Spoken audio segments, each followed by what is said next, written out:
नमस्कार. गोमंतक टीव्हीच्या वतीन हांव तुमकां सगळ्यांक येवकार दिता. आज आमी गोमंतक भवनाच्या दुसऱ्या मजल्यार आसात आनी दुसऱ्या मजल्यार आमचो एक महत्वाचो अतिथी आज हांगा आयला. हांव अशें म्हणन की गोमंतक टीव्ही सुरू जाल जवळ 1.5 म्हयनो जालो आनी ह्या भवनान किंवा ह्या वास्तून एक महत्वाची राष्ट्रीय व्यक्ती येवपाची ही पहिलीच खेप. आणि महत्वाची म्हळ्यार सगळ्या नदरेन महत्वाची ही व्यक्ती महाराष्ट्राची मुख्यमंत्री आशिल्ली. ही व्यक्ती महाराष्ट्राची आज विरोधी पक्ष फुडारी आसा. इतलेच न्हय तर भाजपाच्या देशाच्या महत्वाच्या घडणुकांनी तांचो आस्पाव आसता. इतलोच न्हय की आज देशान जेन्ना भाजपा संदर्भात चर्चा करतात तांचें नाव येता. आणि महाराष्ट्रात तर सतत विधानसभेत ती गाजता. विधानसभे भायरय जेन्ना विरोधी पक्ष आरोप करतात तेन्ना एकाच मनशाचेर करतात आणि ते नाव आसा देवेंद्र फडणवीस. देवेंद्र साहेब, तुमचा आम्ही अत्यंत मनपूर्वक धन्यवाद गोमंतक वास्तूमध्ये स्वागत करतो. या आमच्या वास्तूला खूप महत्व आहे.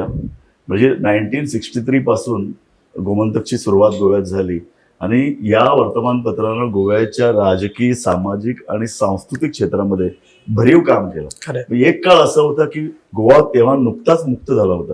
तो गोव्याला व्यक्ती स्वातंत्र्य किंवा अशा तऱ्हेचं अभिव्यक्ती स्वातंत्र्याची कोणतीही अनुभव नव्हता, परंपरा नव्हती, कारण पोर्तुगीज शासन अत्यंत कडक होतं. अशा वेळी एक वर्तमानपत्र उभं राहिलं आणि लोकांना त्यांनी अभिव्यक्ती स्वातंत्र्य म्हणजे काय याचे धडे दिले. ते असं एक ऐतिहासिक अशी इमारत आहे आणि ऐतिहासिक असं हे वर्तमानपत्र आहे. या आमच्या टीव्हीच्या व्यासपीठावर तुमचं आम्ही अत्यंत मनपूर्वक स्वागत करतो. आणि तुम्हालाही मी सांगतो, देवेंद्र फडणवीस म्हळ्यार एक साधे व्यक्तिमत्व न्ही. दोन तरेचे राजकीय व्यक्तिमत्व असतात. एक मुख्यमंत्री झालो आणि आपले फक्त मुख्यमंत्र्याचे पळय लाल दिव्याचे पळय वलय असतात तातूनच रावपी असतात. पण ताजे भायर वचून एक वायटपण घेवपाची एक राजकीय नेत्याक एक धमक लागता. आणि ही धमक आणि ही परंपरा महाराष्ट्रात खूप व्हडल्या. यशवंतराव चव्हाण पासून ते आम्ही पळयतात की प्रमोद महाजन हे सगळे लोकांनी महाराष्ट्राच्या जडणघडणीत राजकारण म्हणते तुम्ही सोंपें न्ही. राजकारणान भितर अभ्यास करचो पडटा, सतत आपल्या पक्षाक वयर हाडचो पडटा, सतत नवें नवें कितें तरी तातूंतल्यान नाविन्यपूर्ण घडोवचें पडटा. आणि हे महाराष्ट्राची ही पळय परंपरा आसा ती खूप व्हडली आणि त्या परंपरेंतले स्वता देवेंद्र बाब आसात. म्हणून आमी ह्या आयच्या ह्या चर्चेत वांटेकार जाल्यात. तेन्ना मी सांगितलं होतं की आमचं टीव्ही इतका तरुण आहे की त्यामधले काम करणारे लोक सुद्धा 20 ते 25-26 वर्षांची सगळी मुलं आहेत. त्यांचं काही लोकांचं तर हे पहिला जॉब आहे. तर हे इंटरॅक्शन आम्हाला जरा सांभाळून घ्या, तर आमची मुलं जरा खूपच तरुण आहेत. मी तुम्हाला चर्चेची सुरुवात करण्यासाठी एक प्रश्न विचारतो. तो असा आहे की तुम्हाला उत्तर प्रदेश मध्ये राजकीय निरीक्षक म्हणून जायचं एक तुमच्यासाठी खुलं होतं. पण तुम्ही गोव्यामध्ये आलात आणि गोव्यात तुम्ही अशा वेळी आलात जेव्हा भारतीय जनता पक्षाकडे मनोहर पर्रीकर नाहीये. मनोहर पर्रीकर हे भारतीय जनता पक्षाचे एक चेहराच नव्हते. तर ते त्यांचं एक परिपूर्ण असं व्यक्तिमत्व त्यांनी पूर्ण भाजपला वाहिलेलं होतं. त्यामुळे मनोहर पर्रीकर जाणं म्हणजे भाजप जाणं आणि ते एक वेगळं व्यक्तिमत्व होतं. म्हणजे मनोहर पर्रीकर हे संपूर्णतः भाजपमय होतेच, पण त्याच्या व्यतिरिक्तही मनोहर पर्रीकर म्हणून काहीतरी होते. त्यामुळे त्यांना हिंदू समाजाबाहेर पण एक मोठं हे होतं. तर हे जे काही त्यांचं आहे ना ते सगळे लोक तुमच्याकडे बघतायत एक मोठं आव्हान म्हणून. तर तुम्हाला मागच्या या 2 महिन्याच्या प्रवासामध्ये गोव्याच्या राजकारणाबद्दल काय वाटलं? इथल्या नाही, मुळातच गोव्यामध्ये गेले अनेक वर्ष मी येतोय. मला आठवतं की पहिल्यांदा मी निवडणूक म्हणून गोव्यामध्ये 2007च्या निवडणुकीत आलो होतो. आणि त्यावेळेस मी गोव्याच्या एकूण सगळ्या राजकीय, सामाजिक सगळी माहिती ज्यावेळेस घेत होतो त्यावेळेस मला असं सांगण्यात आलं होतं की तुम्हाला जर गोवेकरांच्या मनामध्ये काय आहे हे समजून घ्यायचं असेल तर तिथल्या माध्यमांचा तुम्ही आढावा घ्या आणि प्रामुख्याने गोमांतक जर तुम्ही त्या ठिकाणी समजून घेतलं तर तुम्हाला लोकांचं मन नक्की समजेल. त्यामुळे मला असं वाटतं की गोमांतकशी माझं पहिलं इंटरॅक्शन ते होतं आणि दॅट वॉज द इंट्रोडक्शन. आज आता हे खरंच आहे की 4-5 राज्यांच्या निवडणुका चालल्या आहेत. मी कदाचित उत्तर प्रदेशात जाईन अशी देखील परिस्थिती होती, पण नंतर असं ठरलं की मी गोव्यात काम केलं पाहिजे. आणि मला याचा फार आनंद आहे, कारण गोव्यामध्ये आल्यानंतर महाराष्ट्रातल्या माणसाला आपल्या घरी आल्यासारखं वाटतं. गोव्यातलं कल्चर, इथली संस्कृती, मराठी भाषेबद्दलचं प्रेम आणि कोकणी भाषेचा गोडवा, या सगळ्या गोष्टी या आपण महाराष्ट्रात आहोत असंच आम्हाला त्या ठिकाणी जाणवतं. आणि अनेक वर्षाचा संबंध असल्यामुळे इथल्या राजकीय परिस्थितीशी, इथल्या नेत्यांशी एक वेगळा संबंध राहिलेला आहे.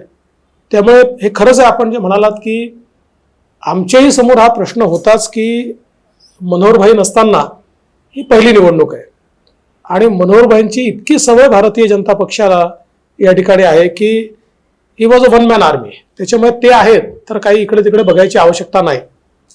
पण एक गोष्ट निश्चितपणे सांगितली पाहिजे की मनोहरभाई आणि त्यांच्यासोबतच्या पिढीने भाजपची पाळंमुळं गोव्यामध्ये अतिशय भक्कम रोवली आहेत. आणि म्हणूनच आज ते नसतानाही तेवढ्याच ताकदीनं भारतीय जनता पार्टी मैदानात उतरलेली आहे. आणि मुळातच ज्या प्रकारे एक नवीन गोवा तयार करण्याचं काम, एक गोव्याचा चेहरा मोहरा बदलण्याचं काम हे मनोहर पर्रीकरांनी सुरू केलं. मला असं वाटतं की तीच परंपरा आता आम्ही पुढे नेतो. गोव्यात भारतीय जनता पक्षाने जेव्हा प्रवेश केला तेव्हा एक पार्टी विथ अ डिफरन्स अशी एक इमेज होती, अशी एक प्रतिमा होती. सध्याच्या राजकीय परिस्थितीमध्ये म्हणजे याच्यात एक सगळ्यात महत्वाचा मुद्दा होता तो म्हणजे काँग्रेसला भाजपाने नेहमी दोष दिला की ते अल्पसंख्याकांचं तुष्टीकरण करतायत. आताच्या परिस्थितीत जर बघितले की पुष्कळ सारे हे जे काँग्रेसचे लोक होते, अल्पसंख्याक होते, ते भाजपमध्ये आलेले आहेत. त्यामुळे भाजपचा चेहरा मोहरा बदललेला आहे. ह्या बदललेल्या परिस्थितीकडे तुम्ही कसं बघता? मला असं वाटतं की हे खरंच आहे की मोठ्या प्रमाणात लोक आमच्या पक्षामध्ये आले. भारतीय जनता पार्टी अल्पसंख्याकांच्या विरोधात कधीच नाही, कारण तेही या भारताचे नागरिक आहेत आणि त्यांनाही समान हक्क आहे हे मांडणाऱ्यांपैकी आम्ही आहोत. आमचा विरोध हा तुष्टीकरणाला आहे. वोट बँक पॉलिटिक्सला आमचा विरोध आहे. To treat them as vote bank, आणि मग ती वोट बँक आहे म्हणून अपीस करून ती मतं आपल्या पदरी पाडून घ्यायची हे आम्ही करणार नाही. जो न्याय हिंदूंना असेल तोच कॅथलिक्सला असेल, तोच मुस्लिमांना असेल. आमचे नेते माननीय मोदीजी यांनी ज्या काही योजना आणल्या, समजा त्यांनी घरोघरी गॅसची योजना आणली, तर त्या योजनेत हे विचारलं नाही की हिंदू आहे की मुस्लिम आहे की ख्रिश्चन आहे की सिख आहे, ती सगळ्यांना मिळाली. घरांची योजना असो, किसान सन्मान योजना असो, जात पंथ धर्म भाषा न विचारता प्रत्येकाकरता ही योजना तयार झाली. आमचा विरोध काँग्रेसला याकरता होता की काँग्रेसने अल्पसंख्याकाचं कधी डेव्हलपमेंट नाही होऊ दिलं, त्याचा विचार नाही केला. त्यांच्या मनामध्ये सतत भय असलं पाहिजे, त्या भयामुळे ते एक असले पाहिजे आणि त्या सगळ्यांनी वोट बँक म्हणून आम्हाला मत दिली पाहिजेत, अशा प्रकारचे एक वोट बँक पॉलिटिक्स केलं, ज्याचा आम्ही विरोध करतोय. आता हे खरं आहे आपण जे म्हणाल की गोव्यामध्ये मोठ्या प्रमाणात बाहेरून लोक आमच्याकडे आले आहेत आणि त्यामुळे काही प्रमाणात आम्हाला ते चॅलेंजेस देखील आहेत. मी अगदीच नाही आहेत असं म्हणणार नाही, पण भारतीय जनता पक्षामध्ये गेले अनेक वर्ष आमच्या पक्षाचा विस्तार होत असताना बाहेरून लोक आली, त्यातली अराउंड 90% लोक आम्ही रिटेन करू शकलो आणि त्यातलीही बहुतांश लोक ही पूर्णपणे भारतीय जनता पक्षाच्या संस्कारामध्ये आम्ही ट्रेन करू शकलो. काही लोक नाही होऊ शकत असं देखील होतं, म्हणजे त्याला अपवाद आहेतच. सो आम्हाला याची फार चिंता नाही आहे. जे आले आहेत त्यांनाही आम्ही आमच्या ध्येय धोरणांवर चालण्याकरता त्या ठिकाणी प्रेरित करू. पण या सगळ्या लोकांना जेव्हा तुम्ही सामावून घेता तेव्हा तुमचे जे मूळ जुने जे कार्यकर्ते आहेत ते फारसे दुरावलेले दिसत आहेत आणि ते पक्षावरती टीका करायला लागलेत आज की भारतीय जनता पक्ष हा पर्रीकरांच्या काळातला पक्ष राहिलेला नाहीये, हा पक्ष बदललेला आहे. गोव्यातील काही संघाच्या कार्यकर्त्यांनी पण अशा तऱ्हेची टीका केलेली आहे. मला असं वाटतं की टीका जे करतायत, एखाद दुसरा अपवाद वगळता प्रत्येक व्यक्ती स्वतःच्या स्वार्थाकरता करतोय. मला मिळालं नाही, मला मिळालं असतं तर ध्येय धोरणं चांगली आणि मला मिळालं नाही तर ध्येय धोरणं चुकीची, अशा प्रकारची ही मानसिकता आहे. आज भारतीय जनता पक्षामध्ये अनेक जुने जाणते लोक कुठल्याही पदाची अपेक्षा न करता 30-30 वर्ष काम करतायत. यातला कोणी तक्रार करत नाही. शेवटी त्यांनाही हे माहिती आहे की भारतीय जनता पार्टीचा विस्तार करावाच लागेल. आपण अशी भूमिका घेऊ शकत नाही की भारतीय जनता पार्टी आमची कुठेही शाखा नाही, असं नाही. आमची प्रत्येक भागात शाखा आहे असंच आम्हाला म्हणावं लागेल. आणि मग जर विस्तार करायचा तर नवीन लोक घ्यावे लागतील. नवीन लोक घ्यावे लागतील तर जुन्यांचा आणि त्यांचा समन्वय घडवावा लागेल. नवीन लोक येतील, त्यांचे एस्पिरेशन्स असतील. एक काळ असा होता की पक्षामध्ये निवडणुका हारण्याकरता देखील आम्ही लढायचो. माहिती असायचं की निवडणूक हारायची आहे, पण तो कार्यकर्ता तयार असायचा, तो लढायचा. आज पक्षाचा विस्तार झाला, निवडणुका जिंकायला लागल्यानंतर ॲस्पिरेशन्स बदलले. आता लोक जिंकण्याकरता लढतात. जेव्हा असं कॉम्पिटिटिव्ह पॉलिटिक्स सुरू होतं त्यावेळी त्या कॉम्पिटिटिव्ह पॉलिटिक्समध्ये काही लोक हे थोडेसे बाहेर होतात. त्यामुळे मला असं वाटतं की यातनं आमच्या समोरचा प्रश्न एवढाच आहे की आमचे जे जुने जाणते आहेत यांचं मत समजून घेऊन परिस्थिती त्यांना पटवून त्यांना सोबत घ्यायचं. आम्ही बहुतांशी त्यात यशस्वी होऊ, काही ठिकाणी यश येणार नाही. सर, मुख्य जो प्रश्न तो तामनार वीज प्रकल्प, त्याच्यानंतर रेल्वे रुळाचे दुपदरीकरण आणि आता जो प्रश्न महत्त्वाचा आहे जो नोकर भरती घोटाळा, हे सगळे आरोपामुळे भाजपवर भरपूर टीका होत आहे. या सगळ्या पार्श्वभूमीवर भाजप निवडणुकीला कसा सामोरा जाईल? पहिली गोष्ट तर अशी आहे की आपण यापूर्वीची गोव्यातली सरकार विरोधी पक्षाची बघितली असेल तर ज्या स्केलचे करप्शनचे आरोप व्हायचे एव्हरी डे, असं गेल्या 10 वर्षात झालेलं आपण बघितलं नाही. काही आरोप निश्चित झाले. नोकर भरतीच्या संदर्भात आमच्या एका मंत्र्यावर आरोप झाला, आम्ही त्यांना तिकीट दिलं नाही. ओव्हरऑल बाकी अशा प्रकारचे आरोप हे जरूर झाले असतील की या भागात जास्ती मिळाल्या, या भागात कमी मिळाल्या. मला असं वाटतं की त्या संदर्भात इथली नोकर भरतीची पद्धत ही बदलण्याची आवश्यकता, आणि त्या संदर्भात भविष्यात निश्चित सगळे लोक एकमत करून काही ना काही निर्णय त्या संदर्भातला घेतील की जेणेकरून सगळ्यांना आणि सगळ्या डिझर्विंग लोकांना त्या नोकऱ्या मिळाल्या पाहिजेत. पण मला असं वाटतं की गेल्या 5 वर्षात आणि त्याच्या पूर्वीच्याही 5 वर्षात आमच्या सरकारचं यश हे आहे की आमच्या सरकारवर कुठलाही गंभीर आरोप लागला नाही. पॉलिटिकली लागले नाही असं मी म्हणणार नाही, पॉलिटिकली लागले. पण ज्या प्रकारे मागच्या काळामध्ये नुसते आरोपच लागायचे नाहीत, त्याचे पुरावे समोर यायचे, ते भ्रष्टाचार दिसायचा, तशी परिस्थिती नाही आहे. म्हणून मला असं वाटतं की लोकांसमोर एक चांगली स्लेट घेऊन आम्ही पुढे जातो. सुरुवातीलाच देवेंद्रजी, तुम्ही ज्या प्रकारे गोव्याच्या निवडणुकीचं जे प्लॅनिंग आहे ते करतायत त्याचं एकदम चांगलं आहे. म्हणजे जोरात चालली आहे मशिनरी BJPची इलेक्शनची. त्या संदर्भात एक प्रश्न म्हणजे अगोदर असं व्हायचं की सत्ता आल्यास आम्ही विकास करू, हे धोरण असायचं पक्षांचं. पण आता ते बदलत जाऊन सत्ता आली तरच विकास घडेल किंवा नाही होणार, जर सत्ता आली तर, सत्ता आली नाही तर, असं काहीतरी हे सुरू झालं आहे. आणि भाजप पॉलिटिक्स ऑफ डेव्हलपमेंट म्हणतं आहे. तर हे म्हणजे लोकांच्यावर दबाव आल्यासारखं कशाला हे? मला असं वाटतं की असं दबाव बिलकुलच नाही. एक कॉम्पिटिटिव्ह पॉलिटिक्समध्ये आपण आहोत, त्यामुळे सगळे लोक आम्हाला निवडून दिलं तर आम्ही हे करू असं सांगतात. मला याच्यामध्ये थोडी जास्त चिंता या गोष्टीची आहे की ज्या शक्य होणार नाही आहेत अशा प्रकारच्या घोषणा ज्या काही केल्या जात आहेत, आप पार्टीकडनं असेल किंवा तृणमूल काँग्रेसकडनं असेल, कुठले तरी कार्ड, आम्ही यूथ कार्ड वगैरे असे बोर्ड बघतो, हे कार्ड कुठेही बंगालमध्ये दिलेले नाही आहेत. महिलांकरता कुठली योजना सांगितली जाते ती बंगालमध्ये नाही आहे. मग गोव्यामध्ये या योजना आणणार कुठनं, त्याच्याकरता पैसा आणणार कुठनं? तो काही बंगालमधनं तर पैसा आणता येत नाही. किंवा आपण अगदी दिल्लीचं उदाहरण बघितलं तर दिल्लीमध्ये 200 युनिटपर्यंत फ्री पॉवर आता हे ओपन झालंय. एक लिमिटेड लोकांना ती मिळते, त्याच्यावर मिळत नाहीये. आणि 200चं 201 युनिट झालं तर पहिल्या युनिटपासून सगळे पैसे त्या ठिकाणी लागत आहेत. त्यामुळे लोकांमध्ये तो अनरेस्ट आहे. त्यामुळे मला असं वाटतं की ही जी काही एक मार्केटिंगची पद्धत, म्हणजे आधी असं होतं की पॉलिटिक्समध्ये आपण आश्वासनं द्यायचो, ती पूर्ण करायचा प्रयत्न करायचो. आता त्याला एक मार्केटिंगचं जे स्वरूप आलेलं आहे हे थोडं चिंताजनक आहे. कारण अल्टिमेटली ओव्हरऑल डेव्हलपमेंटचा विचार कोणी करणार आहे का?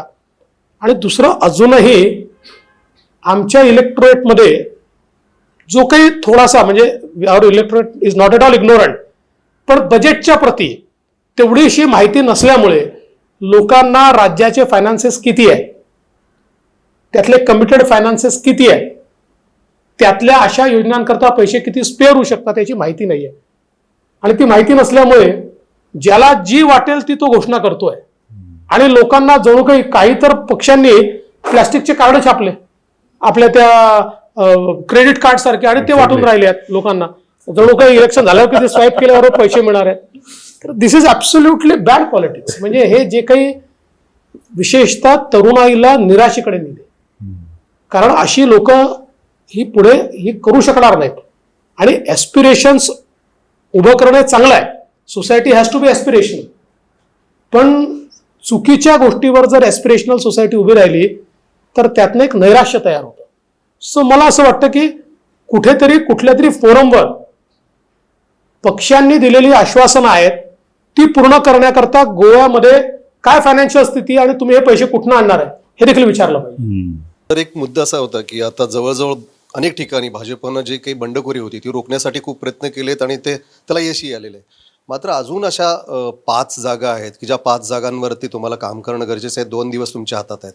नक्की काय स्ट्रॅटेजी असेल? 2 जागा तर तुमच्या हातातून गेलेल्याच आहेत, पणजी आणि मांद्रेची सीट्स तुम्ही परत त्यांचे हे नाही करू शकणार. बट आणखीन 3 जागा अशा आहेत की जिथे सावर्डे असेल किंवा कानकोन असेल, तर याचा काय प्लॅनिंग आहे डोक्यात की काय वेगळं आहे?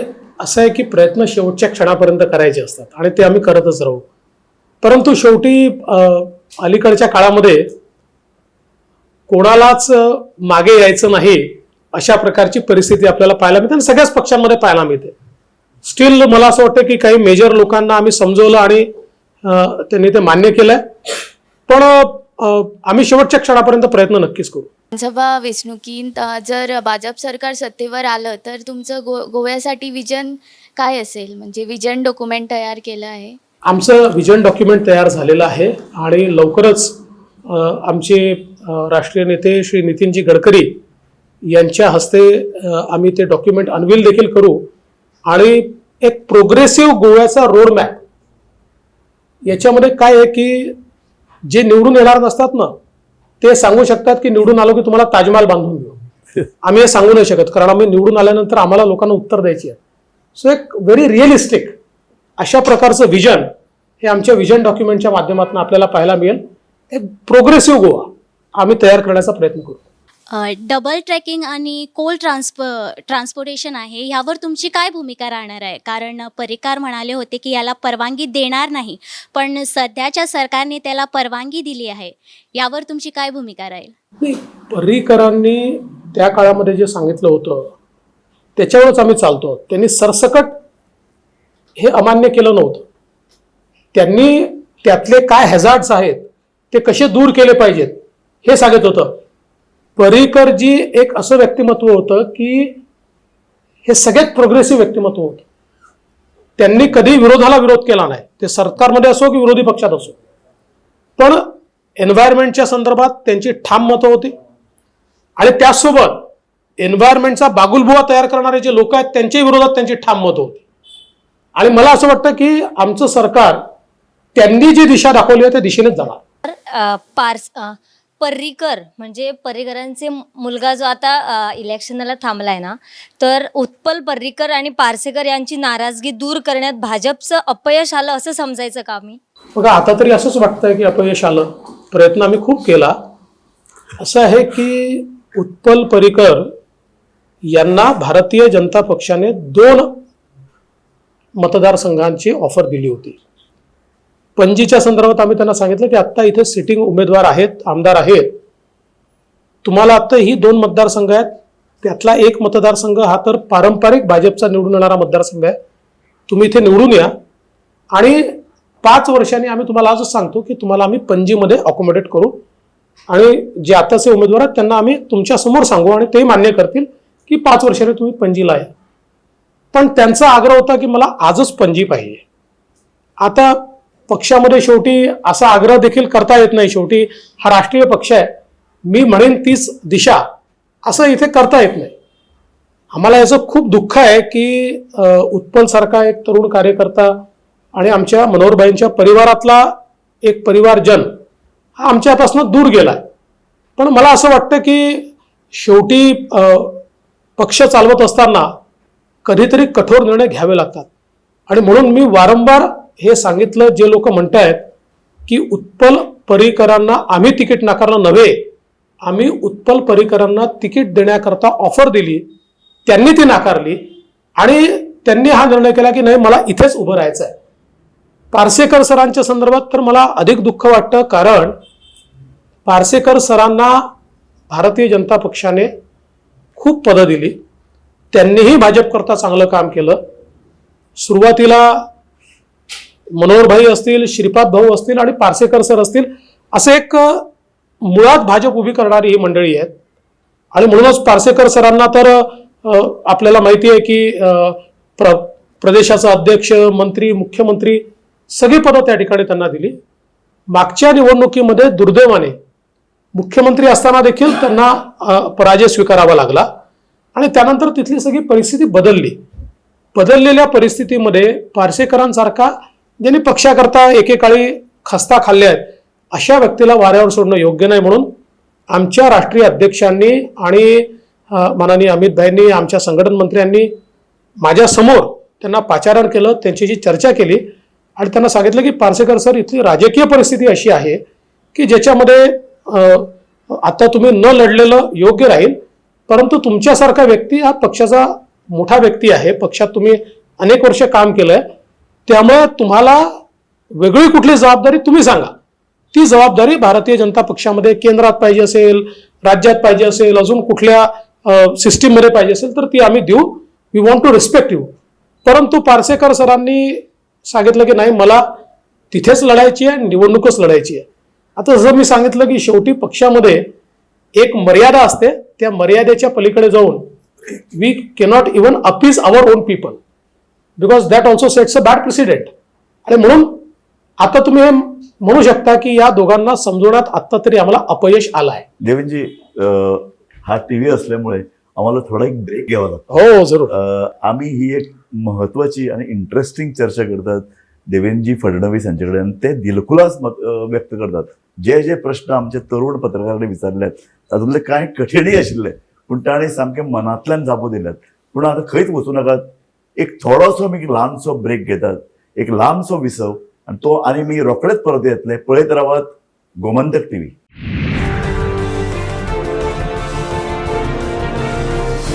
एक ल्हानसो विसव घेतल्या उपरांत परत आमी आतां आयल्यात. आमचे बरोबर आसात महाराष्ट्राचे आदले मुखेलमंत्री, आतांचे विरोधी पक्ष फुडारी देवेंद्रजी फडणवीस. आम्ही आमच्या चर्चेक सुरुवात करतात. देवेंद्रजी, आताच एक प्रश्न जो विचारला की ज्याला तुम्ही म्हणालात की पार्सेकर असतील किंवा पर्रीकर, उत्पल पर्रीकर यांना समजवण्यात आम्ही अपयशी पडलो कुठेतरी थोडंफार. पण सर, असं वाटत नाही आहे का की भाजपच्या बाबतीमध्ये सध्या गेले काही वर्षांमध्ये असं बोललं जातं आहे की निवडणुका आल्या की भाजपला विजयी उमेदवार हा आयात करावा लागतो. आता तुमचंच एक स्टेटमेंट आहे, खूप जुनं आहे, की निवडणुकांचा खेळ हा सगळा संख्येवर अवलंबून आहे. पण असं असेल तर आज आपण गोव्यातला जर विचार केला तर 10 वर्ष आज गोव्यामध्ये भाजपची सत्ता आहे. आपण असा कॅन्डिडेट, असा उमेदवार तयार करू शकत नाही का आपल्याच पक्षातला की जो विजयी होऊ शकतो? असं आहे की आत्ता जे उमेदवार आम्ही दिले आहेत यातले 90% उमेदवार आम्ही तयार केलेले उमेदवार आहेत आणि 10% निश्चित आयातीत आहेत. आपण ज्याला इंग्रजीमध्ये ऑक्युपेशनल हॅझार्ड म्हणतात ना, ते गोव्यात फार मोठं आहे. आणि गोव्यामध्ये प्रवासी लोक जे आहेत ते राजकीय पक्षांमध्येही आहेत. शेवटी राजकारणामध्ये तत्त्व महत्त्वाची असतातच, पण निवडणुकीमध्ये एक ग्राउंड रियालिटी देखील असते. आणि ती ग्राउंड रियालिटी आणि आपले तत्त्व याच्यामध्ये सांगड जर आपण घातली नाही तर आपल्याला सत्तेतनं बाहेर जावं लागतं आणि सत्तेतनं बाहेर जाऊन तुम्ही काही तत्त्व सांगू शकत नाही. आणि म्हणून शेवटी हे सत्तेचं राजकारण करताना काही प्रमाणात डेव्हिएशन आम्ही करतो, ते आम्ही केलं आहे. काही आयातीत लोक आमच्याकडे निश्चित आहेत, पण आमचा प्रयत्न नेहमीच राहणार आहे की आमचे स्वतःचेच सगळे उमेदवार भविष्य काळामध्ये आम्हाला तयार करता आले पाहिजे. मला याच्यात एक थोडंसं विचारायचं होतं की भारतीय जनता पक्ष जो वाढला तो सेंद्रियपणे जेव्हा वाढला तेव्हा त्याला संघाचं मोठं बॅकअप होतं. गोव्यामध्ये ते होताना दिसत नाही, कुठेतरी तफावत दिसते आज. सो हा पक्ष परत सेंद्रियपणे ऑर्गॅनिकली ग्रो होण्यासाठी तुम्ही काय करू शकता? नाही, मला असं वाटतं की आताच्या काळामध्ये आम्ही प्रयत्न हाच करणार आहे की पुढच्या 5 वर्षांमध्ये ऑर्गॅनिकलीच आम्हाला मोठं व्हायचं आहे. काय असतं की जेव्हा आपण वारंवार निवडणुका जिंकतो, देशामध्ये सत्ता येते, मोदीजींसारखे नेते असतात आणि इतर पक्षांच्या नेत्यांची क्रेडिबिलिटी कमी असते, त्यावेळी तुमच्याकडे एक नॅचरल ओढा असतो. आणि मग हा जो नॅचरल ओढा असतो तर राजकीय पक्ष फार पिक अँड चूज करू शकत नाही. शेवटी तुम्ही मास बेस पार्टी आहात, सो सगळ्या प्रकारचे लोक तुम्हाला घ्यावे लागतात. आणि ती मंडळी मोठ्या प्रमाणात येत असताना खरं तर भारतीय जनता पक्षामध्ये एक प्रशिक्षणाची मोठी व्यवस्था आहे. पण जेव्हा विस्तार हा अतिशय वेगाने होतो, तेवढ्या वेगानं हे प्रशिक्षण होऊ शकत नाही, त्याला वेळ लागतो. निवडणुकामागे निवडणुका येतात, त्याच्यामध्ये पक्ष बिझी असतो. सो याच्यामुळे काही ना काही थोडा आपल्या मूल्यांच्या तत्वांच्या संदर्भात काही ठिकाणी कॉम्प्रोमाइज होतं, पण ते ओव्हरऑल होऊ नये हा आमचा प्रयत्न असतो. आणि म्हणूनच आपण जर बघितलं असेल तर उत्तर प्रदेशासारख्या मोठ्या राज्यामध्ये यावेळी तिकीट वाटप करताना भारतीय जनता पक्षाने अतिशय स्ट्रिक्ट अशा प्रकारचं धोरण घेतलं. त्याचा फटका आम्हाला पडेल काही ठिकाणी, पण ओव्हरऑल लोकांना ते आवडलं की उत्तर प्रदेशचं राजकारण भाजप बदलत आहे. हे आता घराण्यांचं राजकारण नाही राहिलं, हे कुठल्या एका वरिष्ठ जातीचं राजकारण नाही राहिलं, हे सर्वसमावेशक राजकारण आणि सामान्यातला व्यक्तीही आता आमदार होऊ शकतो. हे जे काही मोदीजींनी उत्तर प्रदेशात आता एस्टॅब्लिश करून दाखवलं आहे, लॉंग टर्ममध्ये याचा फायदा आम्हाला होतो. आपण महाराष्ट्राचं राजकारण पाहिलेलं आहे आणि आता गोव्याच्या निवडणुकीसाठी तुमच्यावर पक्षानं खूप मोठी जबाबदारी दिलेली आहे. उमेदवार याद्या जाहीर होऊन सुद्धा अनेक जण जी आहेत ती पक्षाला पाठ दाखवत आहेत. मग आता निवडणुकीसाठी अवघे काही दिवस असताना पक्षासमोर काय आव्हानं किंवा अडचणी आहेत असं तुम्हाला वाटतं? नाही, मुळातच मला असं वाटतं की आता अडचणींचा विचार करण्याची वेळ गेली आहे. आता आहे ती परिस्थिती, प्राप्त परिस्थिती समजून पुढे जायचं आहे. गोव्यामध्ये BJPला एक चांगली अनुकूलता आहे, लोकांना पुन्हा हे सरकार निवडून द्यायचं आहे. त्यामुळे आमचा सगळा फोर्स, आमची सगळी क्षमता ही आता लोकांमध्ये भारतीय जनता पक्षाबद्दल अनुकूलता तयार करून त्यांना वोटिंग करता आणणं याच्यामध्ये आम्ही लावणार आहोत. त्यामुळे आता बाकीच्या ज्या गोष्टी आहेत त्याचा 14 तारखेनंतर विचार करूया. भाजप सत्ता सरकार जेव्हा गोव्यात आली तेव्हा आम्ही खूप काही डेव्हलपमेंट बघितलं आहे, चांगलं इन्फ्रास्ट्रक्चर आम्हाला मिळालं आहे. पण अजूनसुद्धा काही अनेक गाव असे आहेत ज्यांना बेसिक नेसेसिटीज नाही मिळत, बेसिक सुविधा नाही मिळत. 21व्या शतकात अजून ही उणीव का आहे? मला असं वाटतं की गोव्यासारख्या ठिकाणी काही ठिकाणी जी उणीव आहे ना, त्याचं कारण basically there are some environmental concerns. तिथे मोबाईलचे टावर्स नेता येत नाही, काही ठिकाणी तुम्हाला दुरून इलेक्ट्रिक लाईन आणावी लागते कारण त्या ठिकाणी सबस्टेशन्स तयार करता येत नाही.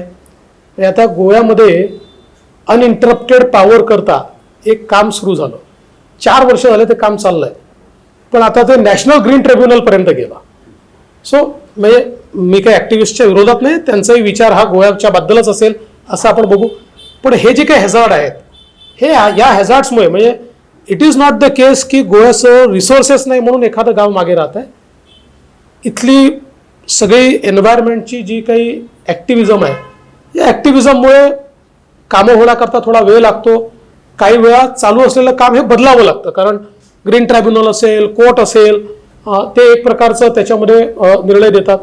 आता बघा, गोवा हे इंटरनॅशनल टुरिस्ट डेस्टिनेशन आहे. कुठल्याही मोबाईल कंपनीला तुम्ही सांगितलं तर पाहिजे तेवढे टावर ते लावतील, पण कुठे लावायचे हा प्रश्न आहे. कारण बहुतांश ठिकाणी, विशेषतः जो रुरल एरिया आहे, या ठिकाणी फॉरेस्ट आहे किंवा इको सेन्सिटिव्ह झोन्स आहेत, त्या ठिकाणी टावर्स लावता येत नाही. मला असं वाटतं की याच्यावर टेक्नॉलॉजिकली काही सोल्युशन्स काढून अशा प्रकारचे जे काही प्रॉब्लेम्स आहेत ते दूर केले पाहिजेत. देवेंद्रजी, मी पर्यावरण पत्रकार मानतो स्वतःला. येस. आणि मी एकदा आमचे मुख्यमंत्री पण होते, तुमच्याशी सविस्तर चर्चा केली आहे मायनिंग संदर्भात. तो मायनिंग प्रश्न हा नेहमी मला, आणि त्याचा मला स्वतःला अभ्यास पण आहे. मायनिंग बंद होऊन 2 वर्ष झाली. या 2 वर्षात मायनिंग सुरू व्हायला पाहिजे होतं. पण आमचा असा आरोप आहे भारतीय जनता पक्षावर, माझा स्वतःचाही, की भारतीय जनता पक्षाच्या आजच्या नेतृत्वामुळे किमान 4 ते 5 लोक असे आहेत ज्यांचे इंटरेस्ट मायनिंगमध्ये आले आहेत. त्यामुळे मायनिंग सुरू होत नाही, कारण त्यांना वाटतं की हे जे काही चुकार 7 ते 8 लीज होल्डर आहेत त्यांनाच खनिज मिळावं. हे जर मायनिंग लिजांचं जर लिलाव झाला तर राज्याला किमान 1,00,000 कोटी रुपये मिळू शकतात. लोकांच्या डोक्यावरचं करांचं प्रमाणही कमी होऊ शकतं. हे शास्त्रीय पद्धतीनं शोधून काढलेलं आहे. तर अशा तऱ्हेचं ताबडतोब महामंडळ स्थापन करायचा निर्णय घेतलाय, पण तो अंमलबजावणी होत नाही. तर तुमच्यासारखे जे लोक जे या राज्याकडे आस्थेनं बघतात आणि देशातील तज्ज्ञांना घेऊन भाजप एखाद्या आणि अशा तऱ्हेचे इंटरेस्ट जर असेल त्यांना बाजूला ठेवून गोव्याची मायनिंग पॉलिसी स्वयंपोषक तत्वावर उभी करण्यासाठी तुम्ही स्वतः तुमचं वजन खर्ची घालाल का? नाही, निश्चित घालेन, कारण मीही मायनिंगच्या संदर्भातला सगळा अभ्यास केला आणि नवीन जो मायनिंगचा ॲक्ट आहे तो ॲक्ट आल्यानंतर एक ट्रान्सपरंट सिस्टीम आपल्या इथे माइन ऑप्शनची सुरू झाली आणि खनिजांवरचा जो काही सगळं भाजपने केलं. सगळं भाजपने केलं आणि Exactly. देशाचा जो काही अधिकार आहे खनिजांवरचा तो अबाधित राहायला पाहिजे. गोव्यामध्ये एक लिगसी आहे पोर्चुगीजांच्या काळापासनं आणि त्यामुळे काही फॅमिलीजचा त्याच्यावर अधिकार आहे आणि या संदर्भात सुप्रीम कोर्टमध्ये देखील केस चाललेली आहे आणि जस्टिस चंद्रचूड साहेबांनी काही ऑब्झर्वेशन्स दिले आहेत. पण त्या ऑब्झर्वेशन्समधलं एक सगळ्यात महत्त्वाचं जे काही त्यातला माइलस्टोन आहे तो मायनिंग कॉर्पोरेशन तयार करणं आहे. आज आपण या सगळ्या मायनिंगमध्ये जी काही खाजगी भागीदारी आहे ती देखील आपण घेऊ शकतो, पण मालकी मात्र देऊ शकत नाही. त्यामुळे आता एक नवीन मॉडेल जे काही केंद्र सरकारने आणि सुप्रीम कोर्टने अप्रूव्ह केलं आहे यामध्ये मायनिंग महामंडळाला सगळी मालकी द्यायची आणि त्या महामंडळाने MDA सिस्टीमने त्या ठिकाणी खाजगी लोकांना त्याची मायनिंगची कंत्राटं द्यायची. Contractors. मला असं वाटतं की तीच सिस्टीम आता गोव्यामध्ये आणण्याचा प्रयत्न आहे, म्हणून हे मायनिंग महामंडळ तयार केलेलं आहे. आता गोव्यामध्ये त्याच्या पुढचा निर्णय जो आहे हा पुन्हा एकदा सुप्रीम कोर्टच्या नजरेस आणून देऊन आणि सुप्रीम कोर्टाच्या मान्यतेनेच तो घ्यावा लागेल. आता देशामध्ये सुप्रीम कोर्टाने अप्रूव्ह केलेल्या नॉर्म्सप्रमाणे पहिली डंप पॉलिसी ही गोव्याने तयार केली. बरोबर. आणि ती अतिशय चांगली पॉलिसी आहे की ज्या पॉलिसीमुळे ॲटलिस्ट मायनिंगच्या क्षेत्रामध्ये पुढचे 2 वर्ष आम्ही रोजगार निर्मिती करू शकतो आणि काही प्रमाणात सस्टेनेबल मायनिंग आम्ही करू शकतो. पण आपण जे म्हणालात ते अगदी खरं आहे की आपल्याला आता सेकंड स्टेप ही घ्यावी लागेल आणि मायनिंग कॉर्पोरेशनकडे सगळ्या जे काही लिजेस आहेत त्याच्या संदर्भातले अधिकार देऊन आणि मग MDA पद्धतीनं जे इन्व्हेस्टर्स आहेत त्या इन्व्हेस्टर्सची इन्व्हेस्टमेंट घेऊन त्यातला जो देशाचा किंवा राज्याचा प्रॉफिट आहे तो राज्याकडे आला पाहिजे ही सिस्टीम आपल्याला करावी लागेल आणि ती निश्चितपणे आम्ही करू. चर्चा खूप रंगात आलेली आहे. आम्ही राजकारणापासून अर्थव्यवस्थेपर्यंत आणि अर्थव्यवस्थेपासून गोव्याच्या अर्थव्यवस्थेचा जो कणा मानला जातो तो मायनिंग इंडस्ट्री, त्या संदर्भात देवेंद्रजीनं खूप अत्यंत मूलभूत असे विचार मांडलेले आहेत. भारतीय जनता पक्ष पुन्हा सत्तेवर आला तर अशा तऱ्हेची रचना, अशा तऱ्हेची व्यवस्था निर्माण करण्याचं आश्वासन त्यांनी दिलेलं आहे. यापुढेही आम्ही आता काही राजकीय प्रश्न त्यांना विचारणार आहोत, पण त्याच्या आधी आम्ही घेतो एक छोटासा ब्रेक. पाहत रहा गोमंतक TV.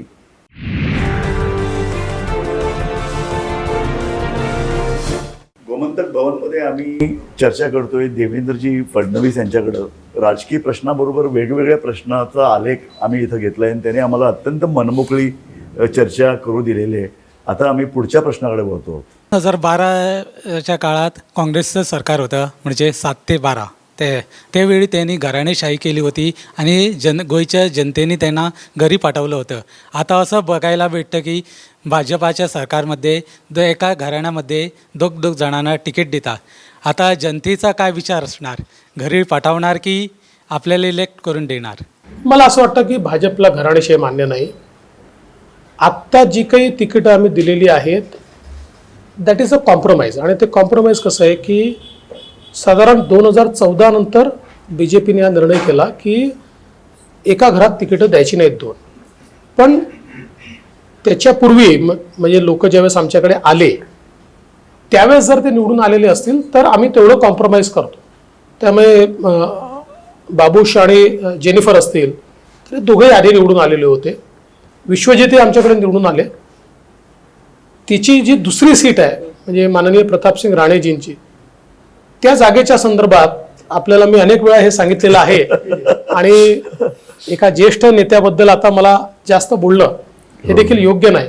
सो मी पुन्हा एकदा तो शब्द वापरेल की ऑक्युपेशनल हॅझार्ड आहे. पण त्याच वेळी आपण जर बघितलं असेल तर आमचे म्हणजे जे माननीय मंत्री आहेत श्रीपाद भाऊ, तर श्रीपाद भाऊंकडे सिद्धेश जो आहे हा चांगला आहे आणि तो 15 वर्ष आमचं काम करतोय, त्याला मेरिट देखील होता, पण स्टील BJPने त्याला तिकीट दिली नाही आणि त्यांनी काल शेवटी ते मान्य केलं आणि तो भाजपचं काम करतोय.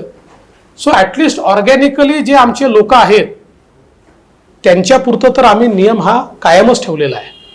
उत्तर प्रदेशामध्ये भारतीय जनता पक्षाने 30 तिकीटं कापली आहेत घराणेशाही नको म्हणून. पण काही शेवटी गोव्याची एक टिपिकल पद्धत आहे.